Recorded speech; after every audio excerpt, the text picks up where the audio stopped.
হবিগঞ্জ শহরে আমাদের একটি পথসভা ছিল। পথসভা শেষ করে 6:30টার দিকে আমরা যখন ফিরছিলাম, আমরা প্রোগ্রাম শেষ করে প্রায় হাফ কিলোমিটার সামনেও চলে এসেছিলাম।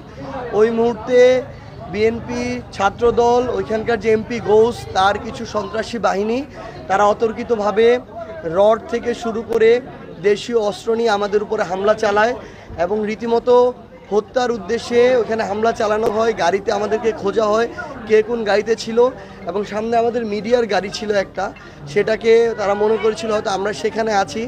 সেই উদ্দেশ্যে সেই গাড়িতে ধারালো অস্ত্র দিয়ে একদম রীতিমতো কোপানো হয়েছে এবং গাড়ির সবগুলো গ্লাস ভেঙে গিয়েছে, আপনারা ফুটেজ এখানে দেখতে পাবেন। তো এর পরবর্তী সময় আমরা যখন আমাদের আহত ভাইদের নিয়ে সদর হাসপাতালে যাচ্ছিলাম, সেখানেও আপনারা দেখেছেন হাসপাতালের গেটের সামনে আবার আমাদের উপরে ছাত্রদলের সন্ত্রাসীরা অতর্কিত হামলা চালায় এবং তারা ছাত্রদলের ওই সন্ত্রাসীরা কিন্তু ভিডিও করছিল তারা, এবং এটা প্রাউডলি সোশ্যাল মিডিয়া শেয়ার করছিল। আমরা কেউ ভিডিও করতে পারিনি, তাদের ভিডিওগুলো আপনারা সোশ্যাল মিডিয়ায় পেয়েছেন, আমরা পেয়েছি।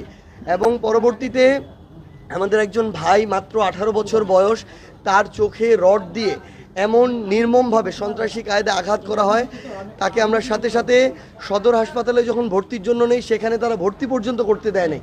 আমরা সিলেট এমএজি ওসমানীতে নেই, ডাক্তার তাকে দেখে বলেন গুরুতর অবস্থা, একটা চোখ অলরেডি প্রায় ডেড। এখন তাকে আমরা দ্রুত উন্নত চিকিৎসার জন্য ঢাকায় পাঠিয়েছি।